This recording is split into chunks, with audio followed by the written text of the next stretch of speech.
Welcome to the Standing Up to POTS podcast, otherwise known as the POTScast. This podcast is dedicated to educating and empowering the community about postural orthostatic tachycardia syndrome, commonly referred to as POTS. This invisible illness impacts millions, and we are committed to explaining the basics, raising awareness, exploring the research, and empowering patients to not only survive but thrive. This is the Standing Up to POTS podcast. Hello, fellow POTS patients, and most super people who care about POTS patients. I'm Jill Brooke, and today we have an episode of the POTS Practitioners with someone who has incredibly extensive and specialized knowledge and experience with patients who have chronic fatigue and or myalgic encephalomyelitis. Dr. Byram Hyde has been a physician in Canada for almost 60 years. Yes, that's 60, and has dedicated most of his career to studying and helping people with chronic fatigue and working to figure out the causes of it. He has insights and experience you don't hear from anyone else. He has written books about it. He has founded the Nightingale Research Foundation, whose mission is to explore, understand, and treat patients disabled with ME, fibromyalgia type illness, and post-immunization injuries. He has data from his thousands of patients he has seen over the years, and also perspectives and knowledge that I don't hear any other doctors discussing. Dr. Hyde, thank you so much for making time for us today. My pleasure. Could we just start by asking you to talk a little bit about your unique background? Can you share how you became a physician specializing in ME/CFS? Do you want the short story or the long story? I want the interesting story. I became a physician because I was a brat.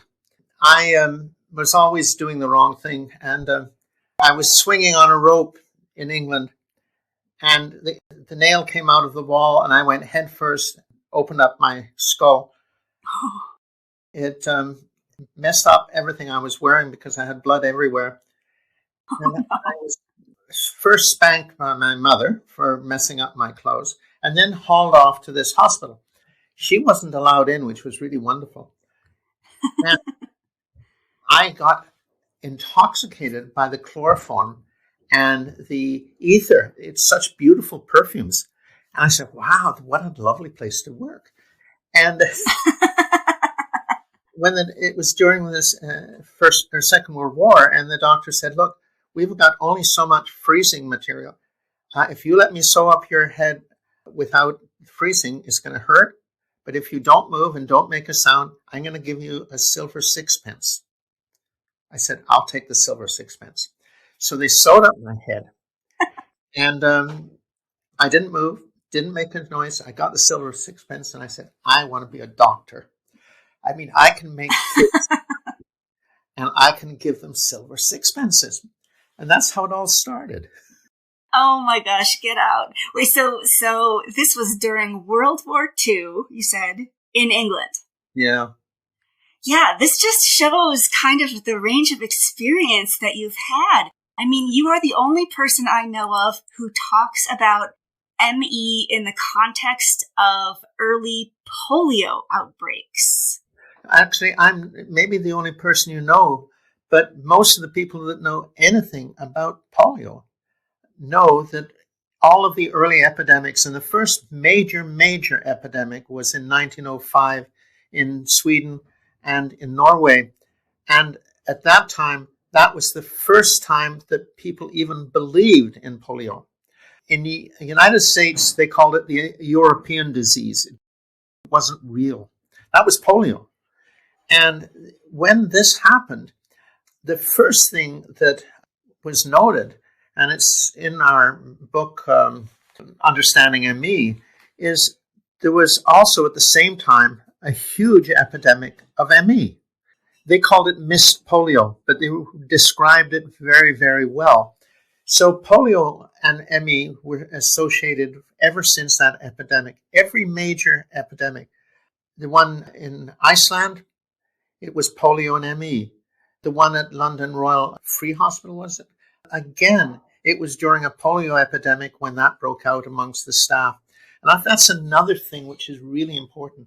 Almost every polio epidemic, every ME epidemic that occurred together, and there was at least a dozen of them, occurred when polio and ME occurred at the same time. The second thing which was important, it was the people most exposed to viruses that came down. It's mainly nurses and doctors that are dying. And this is really terrible because in the last 3 years, you can't get a bloody patient in to see a doctor because they're frightened stiff of the patients. And that's not what you're supposed to do. And they didn't. And so many died, particularly in England and in Italy. I know less so in Canada. When the ME epidemic hit in 1983, 84 in the States, but it started in Canada in 83, I had 50 doctors down with ME. Wow. What was good about that was they were able to get their disability pension immediately. The women, the nurses who came down with ME at the same time, because they were women, it was anxiety neurosis. So there was a real sexist prejudice in this. I would say of the some 50 doctors we used to have on our records that fell ill with ME, most of them never got back. The doctors, and I met one of them from the London epidemic in the 50s, and he retired to Australia with his daughter. He never got back to work. I met 2 patients from 34 epidemic in Los Angeles. They never got back to work. ME is a disastrous disease, and if you see enough of them, you run into a big problem because you cannot tell where ME stops and starts and where polio stops and starts. It's like this. Really? They overlap. So do you mind talking about that a little? Because I think our audience feels like polio was eradicated by the vaccine and we have no more polio anymore. What should we know about polio? We will send you the hardbound copy, this 3rd edition, and this was done with WHO in Geneva and me. Okay, this is your book you're talking about. Yeah, and this tells you all about the polio in the United States. This little boy on the cover, Carter, that's him with his 2 teddy bears. He died.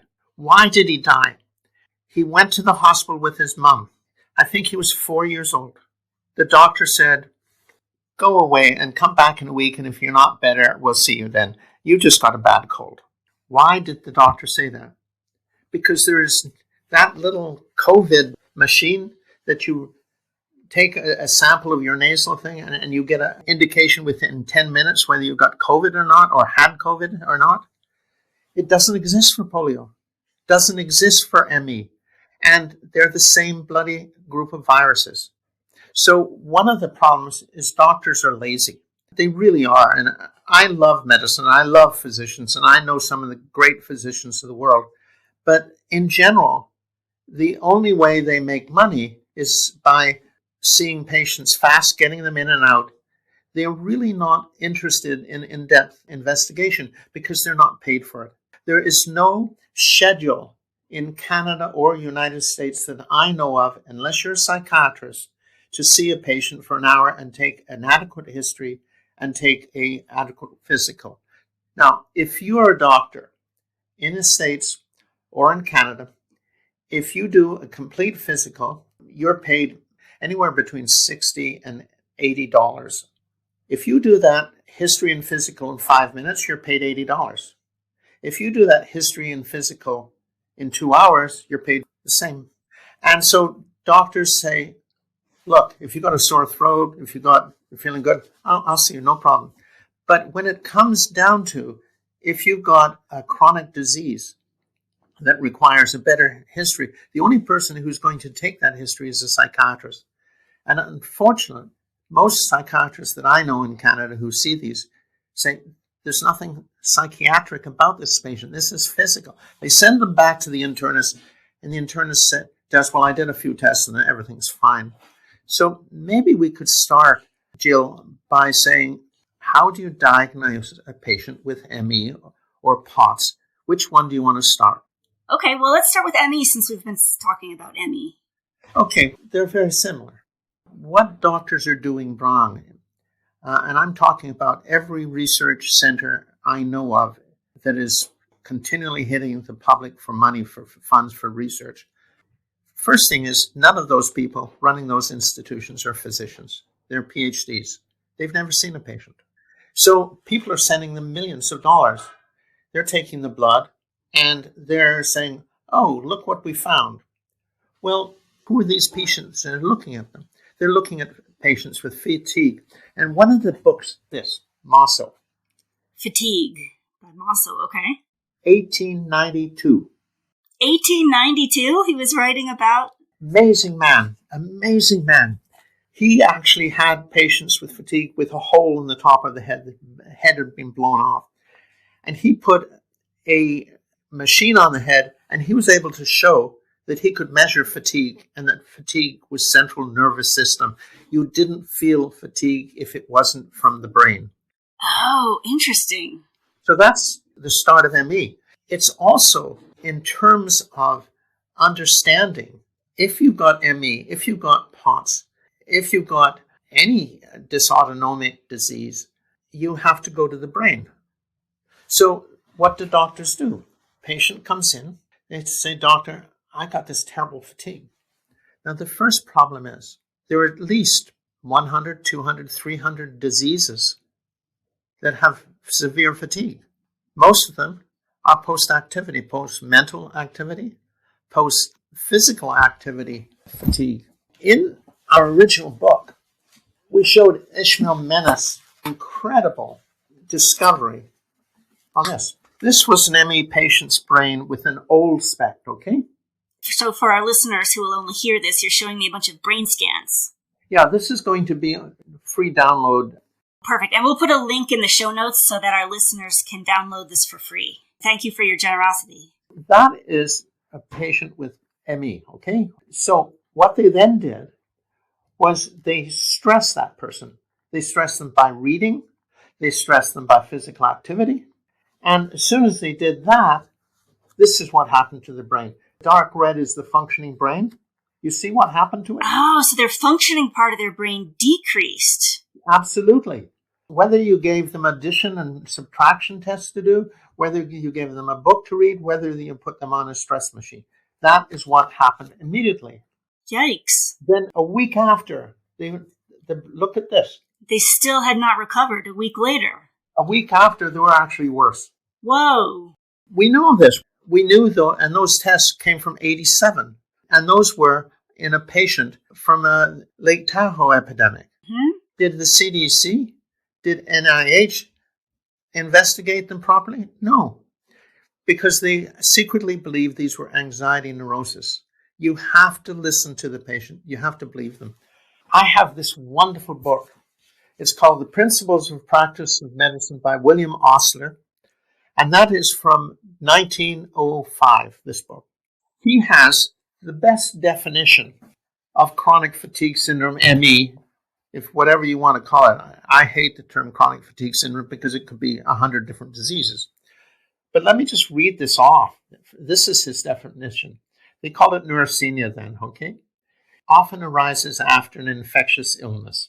Okay? So they knew this. Yeah. It is caused by cerebral and cardiovascular and gastric symptoms. So that goes to your area as well. Okay? Uh-huh.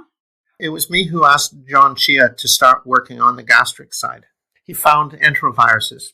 The other thing, there's a striking lack of accordance with the patient's complaints and physical findings. In other words, they look fine? Yeah, they look fine. Due to the fact that physicians are unable to assist the patient, they fall easy prey to charlatans and quacks. Some of the symptoms include imperfect sleep, inability to perform normal mental work, difficulty in doing addition or even writing a letter, disturbance of articulation, speech, loss of fixed attention, hyperesthesia, pain, pressure joints are painful, pain in the skin, eyes, joints, blood vessels. That's primarily the beginning of the disease. Head pains, primarily beginning.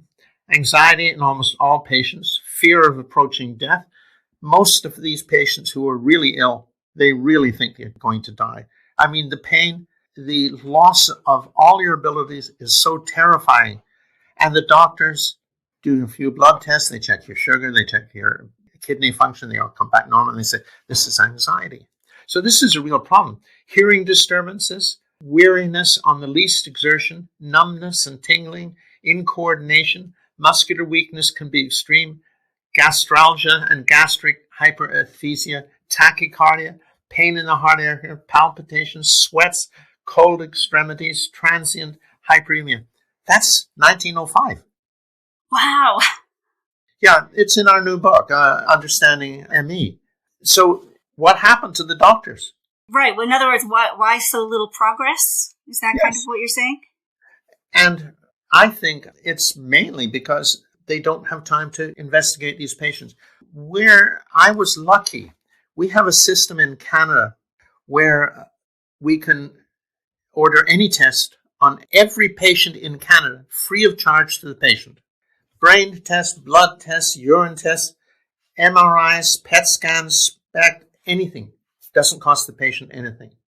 So I basically had a multi-million-dollar financing by the Canadian government to investigate patients as I saw fit. Now, did this make me wealthy? I have not made a penny in ME patients since I really started this seriously in 85, 86. I've actually lost money most years. But as I told you at the beginning, I'm a brat. I've been playing the stock market since I was 12. That's amazing. So I had something that these other doctors didn't have. I didn't have wealth, but I did have this obsession with making myself financially independent at an early age. And that was really important. But in terms of medicine, all of a sudden, I get these patients I can't diagnose. This started in 1983. So let's go back right to the beginning and say, you are ill. You were perfectly well yesterday or last year or a week ago, and all of a sudden, nothing is working. And you look for a name. You go to the doctor, and this doctor says, oh, we'll check your blood. And they check, and the blood comes back normal. One of the things that was mentioned in this 1905 definition was something is wrong with the brain. So what do doctors do? Finally, they get around, they do a CAT scan, a CT scan of the brain. Comes back normal, unless they pick up a brain tumor, which has nothing to do, but can cause fatigue. So the patient pushes them a bit more, and they say, okay, we'll do an MRI. MRI comes back. You don't have MS, multiple sclerosis, miss. I think this is anxiety. What doctors don't realize is to get a good view of the brain, like this poor woman who was doing her master's and working in a hospital in Kingston, Ontario. And you're holding up your Understanding Myalgic Encephalomyelitis book that you wrote. And you can see the black area of that girl's brain. That might as well have been a stroke. Oh, really? Yes, there is no blood supply. You do an MRI, it's not a stroke. What it is complete shutdown of the blood supply in the memory section of the brain. Wow. What makes the blood supply shut down? The viral infection, because the name myalgic encephalomyelitis, if you forget about the myalgic part, it's an encephalitic injury caused by any disease, but primarily enteroviruses in the epidemic stage. And hence the connection to polio, because that is an encephalitis and a neuritis of the spine. What is not known about polio is it just didn't hit the anterior columns of the spinal cord.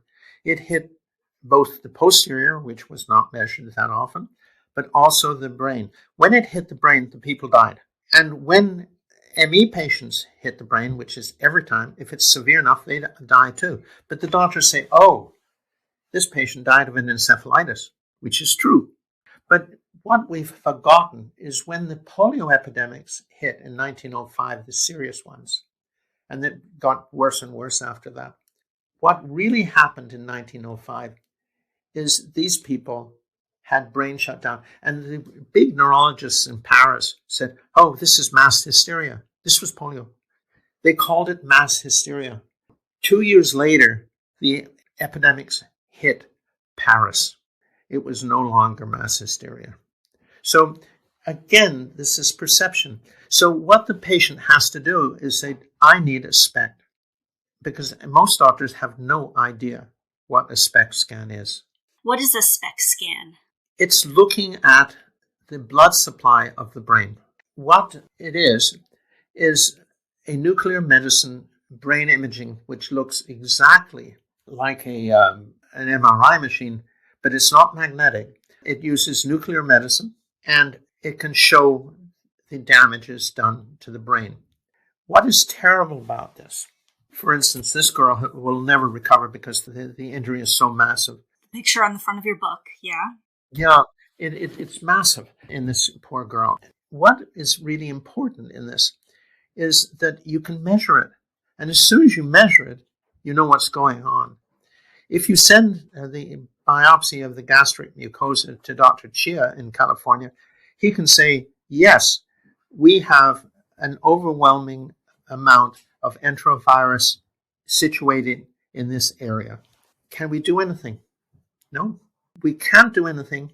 If you fall ill with polio, you would expect that as soon as the person is diagnosed, they could treat it. Well, first of all, they have no diagnosis of polio until it's too late. They can take the spinal fluid and grow it in their lab, and they can show the enterovirus causing polio 1, 2, or 3 only.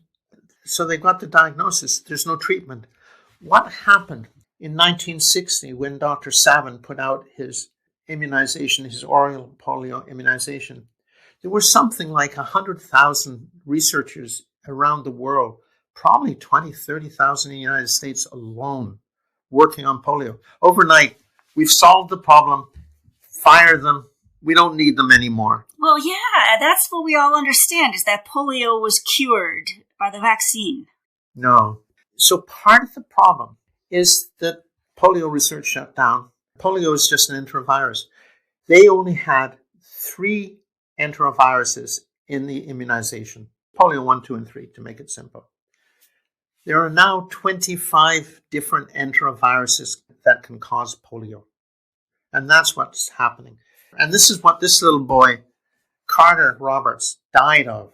And if anybody out there can get this information to start looking at this seriously, it would be wonderful. But doctors are more interested right now in avoiding coronavirus than anything else.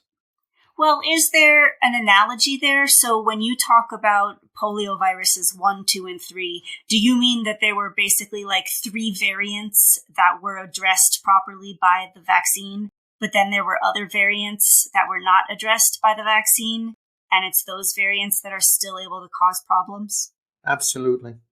The United States Central Health Intelligence has really done some bad things. They insisted up until 1937 or 38 that polio was a bacteria. The Europeans knew that polio was caused by a virus since 1909, I believe it was, 1910. And the Rockefeller Center, who was in charge of polio in the United States then, said, these people don't know what they're talking about. It's a bacteria. So why does it matter? Because you can treat a bacteria with an antibiotic. When I had polio, when I was, I guess, in grade 8, they put me in the hospital and treated me with penicillin, which did absolutely nothing whatsoever. It was great being in the hospital for a week. Didn't have to put up with my mother. Then I was sent home for a year in bed, which was absolutely wonderful because I hated school. But so you had polio for that entire year. You were in bed with polio. Yeah, it was wonderful. No pain. And they didn't have homeschooling then. And what happened was we had home librarians. And I was picking out all these books. Oh, can you get me this book? And she says, those are too old. I said, no, I want those. And so I had a whole year basically in bed with books and weekly visits from librarians. And librarians are wonderful. Libraries are wonderful. My life was saved by women and libraries. Wow. And ironically, having polio enough to get you into that situation, but not bad enough to kill you. Yeah. The only problem with polio is after that, I could never walk upstairs. I had to run. I could run upstairs, but I couldn't walk because my anterior reflexes. So can I get back to POTS? What is POTS? What do you think POTS is? You tell me. It's the bane of my existence. It seems to be my heart going crazy whenever I try to stand up. What is POTS to you? POTS is a failure of the pressor receptors. Does that make sense to you? Pressor receptors. Yeah, that's what POTS is. Are those the receptors that are trying to figure out blood pressure? Yeah, in part. Okay, so explain a little more. The first pressor receptors they knew of. Okay, and you're pointing to your neck. Yeah, on the ascending arteries going to the brain. Right at the bifurcation, there's a little computer that measures the amount of blood going to your brain, and it increases when you need it and decreases when you don't. Okay? Okay, so it makes sure you always have the right amount of blood going to your brain or not. Yeah, so this was the dysfunction that happens in all migraine people. They have a problem with that pressor receptor. And that was the first pressor receptor they actually discovered, I believe. So the next thing that happened is if you've got POTS, you've got receptors all over your body. You've got receptors that govern the speed of your heart. You've got the pressor receptors that govern the blood supply to your brain. First of all, the human animal is really a brilliant computer. And what happens with the body is there's not enough blood in it to supply the body. You knew that. You've got enough blood to supply your body for about 60% of its functions only. So what does the body do? It says, if you're running, we'll send the blood to your legs. We'll send the blood to your heart. So you get increased blood to your heart and increase your legs. Cuts it off from the brain, cuts it off from the gut. Right. So you got enough blood to keep your brain going, your heart going, and your legs going. Okay? That's why a lot of people throw up if they eat too much and then exercise too hard, right? This is why people who've just had a big meal and go swimming drown. All the blood going to the stomach is taking up most of the blood. So there's not enough blood going to the legs. You get leg cramps and you drown. So this is, again, the problems with the pressor receptors. And I think you mentioned Peter Rowe at Johns Hopkins, or I did, and David Streeton, who was at Syracuse University. They basically were both shamed. There's no such thing as POTS. Peter Rowe persisted. David Streeton died, although he's the king and the person who started the whole concept of POTS, died not knowing that anybody believed him. It was a tragedy. And yet, so we have all of this going on, which is a problem of people believing the patient. That's amazing that they seem to have known just as much about ME and maybe even POTS 100 years ago. Yeah. So I have a question for you. I guess, first of all, do we know why POTS and ME tend to occur together so often? And why has progress been so slow on both of these things? POTS is just a physical symptom of ME. We talked about POTS being a problem of the pressor receptors, right? Uh-huh. Who controls the pressor receptors? Now, you know that because that's your business. Well, it feels like in my case, it's evil demons are controlling mine. I don't know who's supposed to be. All of the pressor receptors are controlled by the brain, and they're controlled by one area in the brain. And the area is the basal ganglia. Now, the basal ganglia is buried really, really deep in the brain. So if you have a concussion and knock out part of your brain, the part that's actually running your body is right so deep that it can't be injured by a concussion, a car accident, football accident, unless it's hit by a viral or other infectious disease. That is what controls all the servo receptors in the body. And one of the nice things about the SPECT scans shows the basal ganglia and shows it very beautifully. Basal ganglia are important because it's what leads to Parkinson's, in the epidemic that hit Iceland in 1946 to 1951, these epidemics lasted a long time. In that epidemic, it started in a school right next to the hospital. I was happy enough to be invited by the government of Iceland to see some of those patients who fell ill. I found the kids, when I went to visit this school in Iceland, 5 or 6 kids were, the hospital was right beside it. The kids were crawling through the garbage bin, picking up loot, and lots of good stuff in garbage. So that's probably where they picked it up, from people who'd fallen ill in the hospital. Oh. And then the whole school went down. The kids took it home. And this is true of a lot of diseases. I mean, infectious mono. If you get infectious mono up to the age of puberty, you get a cold. You get sniffles, you may not get anything. If you get it after puberty, you get the big glands, and you are sleeping all the time. You feel like you've got ME or CFS. But if you get it for the first time, infectious mono, when you're 30, boils your brain, and your brain is no longer functional. If you get it when you're pregnant, and I've had, unfortunately, a wonderful lady patient, Canadian broadcasting reporter, who was pregnant, she died. I've had 2 patients with mono who died because they were pregnant. So the older you get, the worse that disease is. And this is why you don't see ME that often in kids under puberty. But starting at puberty, it gets worse. When you get to be an adult, it gets even worse. So this is all part of a situation. So let's get back to POTS. POTS is servo receptors, and the servo receptors govern where the blood goes when you need it. When you're studying for your exams, it goes to the brain. When you're running, it goes to your legs and your heart. So you need the servo receptor because you've only got 60% of the blood you need to supply the whole body if you're blowing it. That is all governed by the basal ganglia in the center, most protected part of the brain, and it can be measured on a SPECT. That is POTS.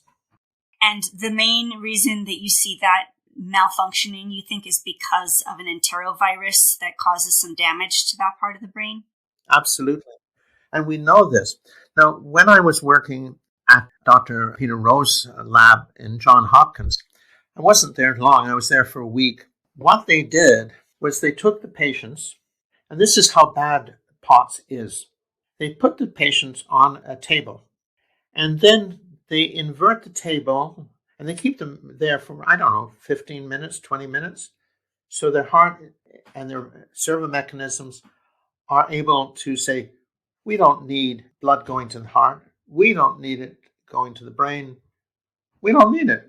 You can go and start digesting your breakfast or your lunch. That's when you're laying flat? Yep. And so they tilt the patient up. Now, this is how dangerous POTS is. When I was there, they tilted the patient up to vertical. Her heart stopped and she died. Whoa. This is POTS. And if you don't think POTS is serious out there, it is a hell of a serious disease. So if you get up and do it really fast, you're probably going to fall over because you probably won't die. But in that case, she died. But they knew in advance, because they'd done this many times, that that was a possibility. So they had the cardiac unit in the hospital, in the operating room with us at the same time. They started her heart up, and she survived. Oh my gosh. Wow. But that is how dangerous POTS can be in some people. So this is a serious bloody disease, and it's caused by a failure of the servo receptors and also by the injury to the brain caused by an encephalitis, which can be easily measured by a SPECT scan. Now, can I talk about SPECT scans for a minute? Because that's important. Please. Yeah. We use a software produced by Segami. Now, Segami is a company in Washington, D.C., who, along with Dr. Ishmael Mena, who did those initial scans I showed you, they developed a software where even a kindergarten child can give you a brain diagnosis. What Segami did was they took the software and made it into 3 dimensions. This brings back all the information in your storage system. It sends it to up here. This is the motor cortex. So the motor cortex isn't just the posterior and anterior spinal cord. It's also the brain. This part runs the function of your arms and legs when you're moving. So when the doctors do nerve conduction tests on your legs, they say, there's nothing wrong with your nerve conduction. You can walk. And a lot of POTS patients, a lot of ME patients, they say, look, I walk, I get tired. They do the nerve conduction. They say, there's nothing wrong. They do your spinal cord, nothing wrong there. They have to go back that also the brain regulates these. It's decreased function. So it works when you're resting. It works when you're up and round and not doing much. But as soon as you try to do too much, and each person is different because each person's injuries vary, you have total shutdown. Unfortunately, it takes the brain a week or more, sometimes depending on how ill you are. It might take you a month to get back pre-normal position you were when you went down. So it's measurable, and this is what is important. And you need a SPECT. Now, the nice thing about Segami SPECT, if your hospital doesn't have Segami SPECT, all you need is the electronic information from that, and you can send it to someone who has SPECT. And this test is spelled SPEC. It's a SPECT scan? SPECT scan. SPECT, okay. So if you do have a patient that has a clear sign of this problem on a SPECT scan, is there anything that you can do for them? It's the same answer with polio. You can get them disability pension if they've got a disability pension, because one of the biggest problems POTS patients, ME patients have is the insurance companies won't pay them. They pay the wealthy people. They pay the doctors right away. Totally. They pay the politicians. I don't know how many Canadian politicians in the 3 or 4 who came down with ME during the epidemic in 83 to 1993. It went about 10 years, that epidemic. They immediately got full pension. So you're saying that the people who have some clout, who have a voice, have some influence, those people tend to get paid? Yep. But not the little people? And this is important because who are the people who most fall ill with POTS and most fall ill with ME? They're like yourself. They're teachers, healthcare workers who come in contact all the time with infection. So the nurses don't get paid. They have to fight for it, and they still don't get paid. Some of them do. We have to take them to court. And I've spent a lot of time over the last 20 years going to court, usually winning, because they give up on the doorstep. They don't want this to go down. So the day of the court, they say, okay, we pay. And I think I've seen in some of your other interviews, is it correct that you've said that you think that people who are able to get some sort of payment, basically they do better because that stress is taken off of their plate, and that basically being able to live a somewhat comfortable life without that chronic financial stress. I've got this wonderful patient, a Jamaican lady who worked for the United Nations and the Commonwealth Secretariat. In her job, she went to every country for the Commonwealth that was in the tropics to get facts and figures on illness and what have you. She picked up every disease known to God and man. She was a walking library of disease. But she fell ill, she gets on insurance, she gets better. One of the things that is mentioned in this book, 1905, if you put these people to bed for a year, they get better. Now, who falls ill most? Healthcare workers. Who are the primary healthcare workers? Women. With babies, with children, with husbands. Responsibilities. responsibility, so they don't ever sleep.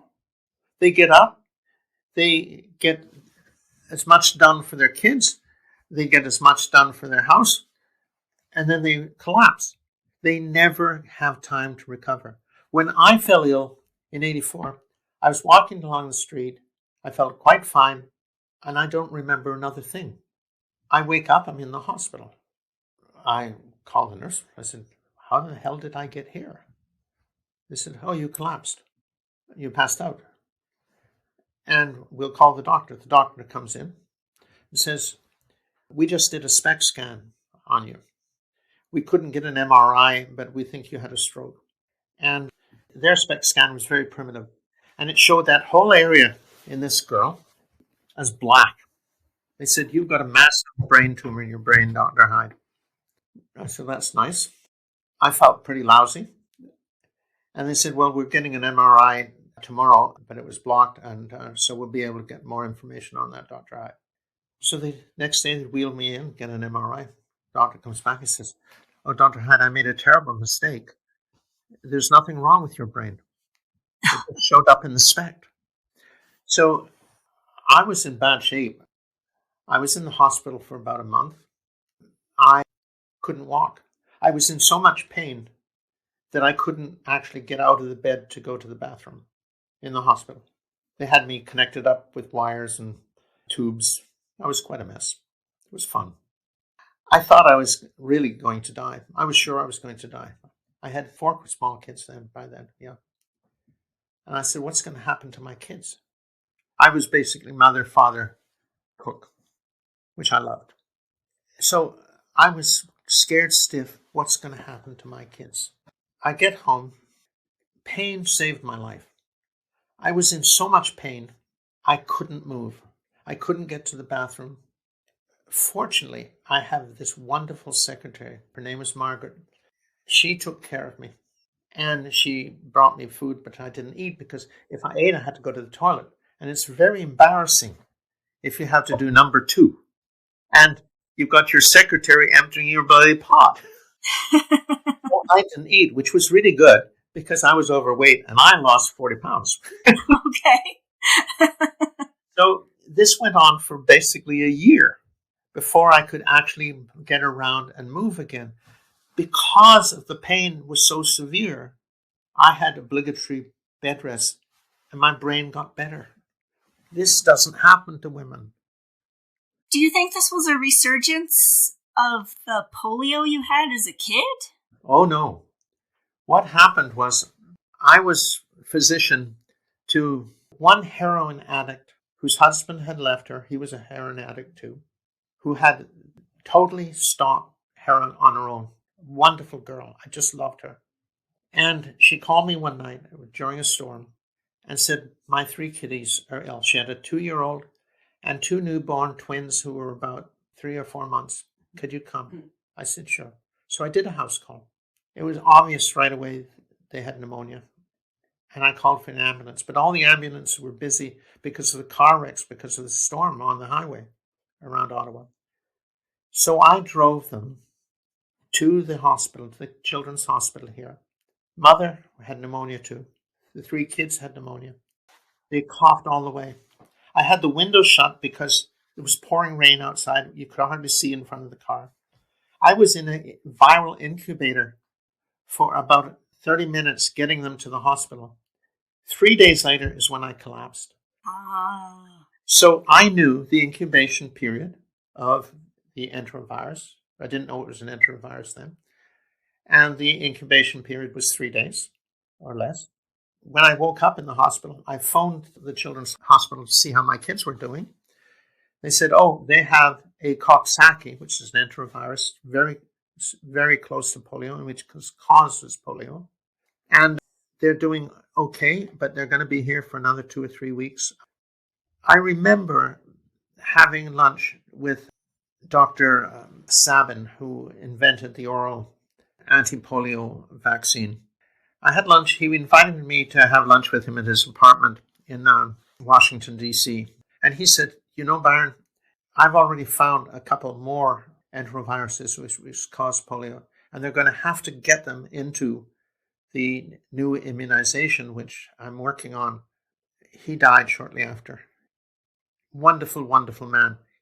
He was already working on that, but they stopped shortly after. They fired everyone because the problem had been solved.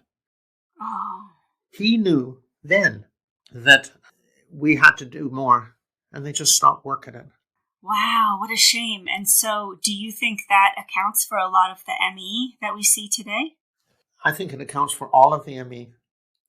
Enteroviruses. Now, a lot of people who have what is called chronic fatigue syndrome. Chronic fatigue syndrome doesn't exist. You cannot define a disease by a symptom because fatigue, as I mentioned earlier, can occur in 100, 200, 300 different diseases. Post-exertional fatigue can occur in over 100 kinds of diseases. You must never mistake a symptom for a disease. You have to find the cause, and the cause can be infectious, it can be genetic, it can be all sorts of different things. For instance, rheumatoid arthritis. There's been a lot of research in rheumatoid arthritis and its relationship to German measles. What they found is that if you get German measles when you're a child, nothing happens. If you get German measles later, you can get rheumatoid arthritis. But that's just one sort of rheumatoid arthritis. Rheumatoid arthritis is probably 2 or 3 different diseases. We've talked on the podcast before about the theory of molecular mimicry. Absolutely. Is thinking that German measles has a molecular shape that looks like some people's joint tissue somehow. So if your immune system attacks one, it attacks the other? Yeah, absolutely. You're right on 100%. It is molecular mimicry. So this whole jungle of medicine is such a fascinating world and such a fascinating investigation. Well, absolutely. And we're running out of our time for now, but we would love to speak to you again sometime. But before we let you go, can you just tell us about the books that you have written and how maybe in the near future they might be available online for download? And to the audience, Dr. Hyde, his foundation is putting these books online so that they can be free to download on his website, I believe. Ever since I've been a kid, I've been writing. So I've got lots of books out. I don't know if anybody ever reads them, but I like writing them. You even have some book of prose out and poetry. Do you want to just give us a quick rundown of your books? Do you want a poem? Yeah, absolutely. And I'll just say to our listeners, when I get ready to interview someone, I feel like I'm almost stalking them online because I look at everything they've written and their interviews and their videos. And if you do the same for Dr. Hyde, you will see that he has been very prolific for many years with books about myalgic encephalomyelitis, about other things, and that he's just an absolute source of information that you will not hear anywhere else. So I encourage you to check out everything that he's published. This book is called Poems to Cecilia. She was my Spanish teacher in southern Spain. So I'd like to read you the last one of this. This is called Pastillas, which is candy. I wrote for a child. It says, "Don't cry, my child, nor with sadness recall those times gone by that gave you joy. These things are not all gone, like pastillas, like candies. Not all good things in solid form are meant to last. It is a comedy, a pastilla, a candy. You don't put them in a museum under glass, never tasted, never changing. Some things are meant to be gone too soon. Good things are like pastilla, to be consumed, to consume you." Wow. That is beautiful, and I expect it probably resonates with so much of our audience, too. Well, Dr. Hyde, speaking with you is such a treat. You have so much knowledge and so much experience. It was an honor to speak to you and a joy. And thank you very much for calling. Well, we just thank you for your work and the generosity of, living this unusual life and believing patients and losing money on every patient and figuring out other ways to support a way to be such a caring doctor and to have created these books and make them available. What we need is two things. We need a rapid test to diagnose polio and ME. The same test would work for polio as it works for ME. So kiddies like this little boy don't have to die of the new polio. I think that's really important. And then they can start working on a treatment, because if they can find a medication which will affect this vascular disturbance of the brain, I think we could bring back a lot of the POTS patients, a lot of the ME patients in the United States and Canada and Europe. So we need, first of all, someone to finance the hospitals, the major hospitals, any of the major hospital systems in the United States. We need them to work on the new polio, because I am persuaded that if they can get a treatment and a prevention for that, they could prevent ME, and they could also treat these people with POTS, treat these people with ME, maybe not get them back to where they were, but make them functional again. And I think that's what is absolutely essential. And that's what Nightingale is working on right now. And we will succeed. Excellent. But time is running short. I'm 86. Hope I can keep bothering the world for another 15 years. Well, we're so glad that you're bothering the world. And patients, listeners, we will put links to all of these books in the show notes so that you can find Dr. Hyde's work and you can find the Nightingale Foundation. So that's all for now, but we hope you enjoyed this episode. We'll be back next week. So until then, thank you for listening. Remember, you're not alone, and please join us again soon. As a reminder, anything you hear on this podcast is not medical advice. Consult your healthcare team about what's right for you. This show is a production of Standing Up to POTS, which is a 501c3 nonprofit organization. You can send us feedback or make a tax-deductible donation at www.standinguptopots.org. You can also engage with us on social media at the handle Standing Up to POTS. If you like what you heard today, please consider subscribing to our podcast and sharing it with your friends and family. You can find us wherever you get your podcasts or at www.thepotscast.com. Thanks for listening.